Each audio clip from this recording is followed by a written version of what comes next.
अस्सलामुअलैकुम friends, welcome to Reality Mania. दोस्तों, आप स्क्रीन पर जिस लड़की को देख रहे हैं ये नैन्सी एंडरसन है, जिसको आज से 50 साल पहले 9 जनवरी 1972 में कत्ल कर दिया गया था और इसका कातिल 2022 में जदीद टेक्नोलॉजी के जरिए पकड़ा गया है। दोस्तों, नैन्सी 1952 में बे सिटी में पैदा हुई थी। नैन्सी बे सिटी में अपने पेरेंट्स और 9 बहन भाइयों के साथ रहती थी। नैन्सी लॉ एंड क्राइम की स्टूडेंट थी। 1971 में बेंगौर जॉन ग्लेन हाई स्कूल से ग्रेजुएशन के बाद हवाई शिफ्ट हो गई थी।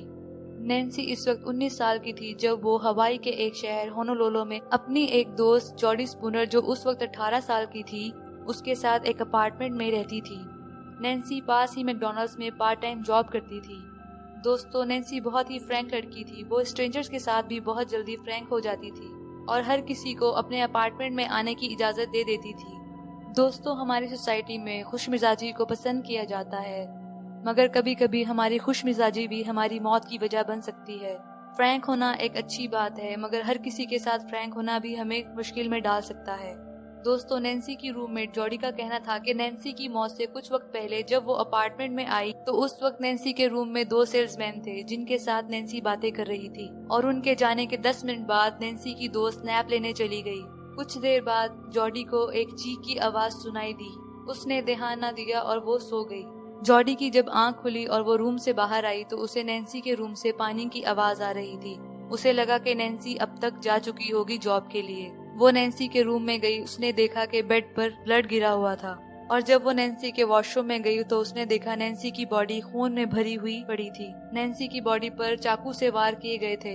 इन्वेस्टिगेटर्स का कहना था कि नैन्सी के जिस्म पर टोटल 60 वार किए गए थे। दोस्तों, नैन्सी के दिल, गर्दन और पेट पर चाकू से 60 वार किए गए थे। वहां पर मौजूद टॉवल्स भी खून में भरे हुए थे, जिनको बाद में लैब टेस्ट के लिए भेजा गया था।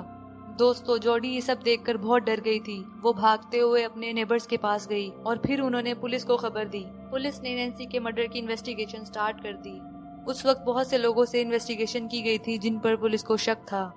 जो सेल्समैन वहां नाइफ सेल कर रहे थे उनसे भी इन्वेस्टिगेशन की गई थी, लेकिन उनके खिलाफ कोई सबूत न मिल सका और उनके फिंगरप्रिंट्स भी मैच नहीं हुए। उन्होंने पॉलीग्राफ टेस्ट भी पास कर लिया था। बहुत से सस्पेक्ट्स से सालों तक इन्वेस्टिगेशन होती रही, जिसमें एंडरसन के एक्स बॉयफ्रेंड्स भी शामिल थे। कई इन्वेस्टिगेटर्स ने बरसों इस केस पर काम किया, लेकिन मर्डर्स के बारे में पता नहीं चल सका। 2020 में होनोलुलु पुलिस ने फॉरेंसिक डीएनए एनालिसिस में महारत रखने वाली वर्जीनिया में वाक़या एक कंपनी पैराबिन नैनो लैब्स की मदद ली। हवाई न्यूज ने रिपोर्ट किया है कि सस्पेक्ट्स का डीएनए अपार्टमेंट के एक टॉवल पर रह गया था।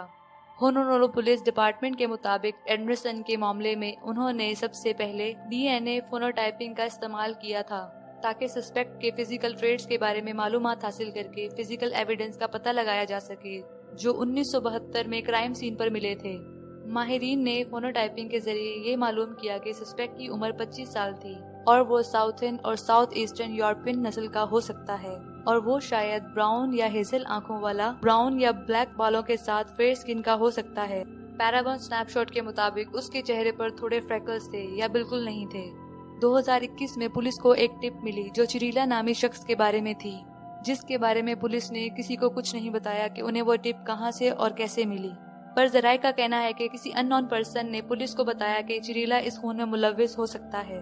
दोस्तों, चिरीला एक बहुत कामयाब लोकल वकील था और ये 1970s में भी बहुत से गैर कानूनी चीजों में मुलव्विस रह चुका था। ये एक ब्रोथल का साबिक सदर भी रह चुका था, जो इसने खुद 1999 में तस्लीम किया था। दोस्तों, अथॉरिटीज ने इसके बाद तो फौरन ही चिरेला के बैकग्राउंड को हवाई में सर्च करना शुरू कर दिया था। उन्हें इस दौरान 2 पुलिस रिपोर्ट्स मिली। पहली रिपोर्ट में 1971 में चिरेला पर गाड़ी चोरी करने का इल्जाम था और दूसरी रिपोर्ट में कार के रिकवर होने के बाद इसके सामान के चोरी होने का इल्जाम था। इन रिपोर्ट्स में चिरेला ने अपनी पैदाइशी जगह होनोलुलु लिखी हुई थी और इसने बताया हुआ था कि वो यूनिवर्सिटी ऑफ हवाई में ग्रेजुएट असिस्टेंट है। फरवरी 2022 में एक क्रिमिनल कंप्लेंट के मुताबिक होनोलुलु के एक पुलिस ऑफिसर ने रेनो पुलिस डिपार्टमेंट से राब्ता किया और चिरेला से खुफिया तौर पर डीएनए का सैंपल हासिल करने में मदद मांगी। रेनो पुलिस ने हफ्तों निगरानी की, लेकिन वो सैंपल हासिल नहीं कर सके। हवाई का कानून नाफिज करने वाला इदारा कैलिफोर्निया के न्यूपोर्ट बीच की पुलिस डिपार्टमेंट तक पहुंचा और उनसे चिरेला के बायोलॉजिकल सन का डीएनए सैंपल हासिल करने का कहा। पुलिस ने चिरेला के बेटे से डीएनए सैंपल हासिल कर लिया, जो कि जायवकू से मिलने वाले ब्लड सैंपल से मैच हो गया। 6 सितंबर 2022 को रेनो पुलिस ने सर्च वारंट के जरिए चिरेला से डीएनए हासिल कर लिया और ट्यूसडे को रेनो पुलिस ने इसे अरेस्ट कर लिया। चिरेला अभी भी नेवाडा में जेरे हिरासत है, जहां वो हवाई पुलिस के हवाले होने का इंतजार कर रहा है।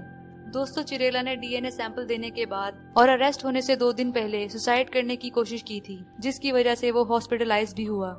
दोस्तों, चिरेला ने कोर्ट में अपने मुजरिम होने से साफ इनकार कर दिया है। उसका कहना है कि उसके साथ जो भी हो रहा है सब गैर कानूनी है। दोस्तों, नैन्सी के मर्डर की इन्वेस्टिगेशन के दौरान पुलिस ने बताया था कि 7th फ्लोर के अपार्टमेंट के बैल्कनी के दरवाजे पहले ही बंद थे और लाश मिलने के बाद भी बंद ही थे।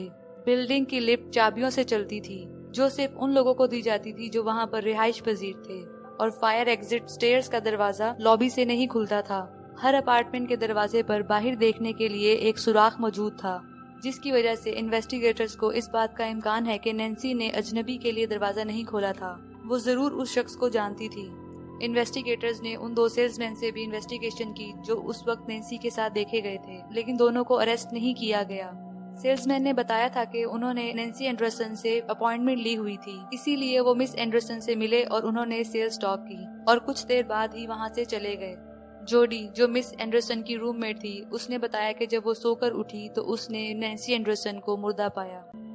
दोस्तों, इस मर्डर केस में कौन लोग मुलव्विस थे, ये बात तो सिर्फ अल्लाह ही जानता है।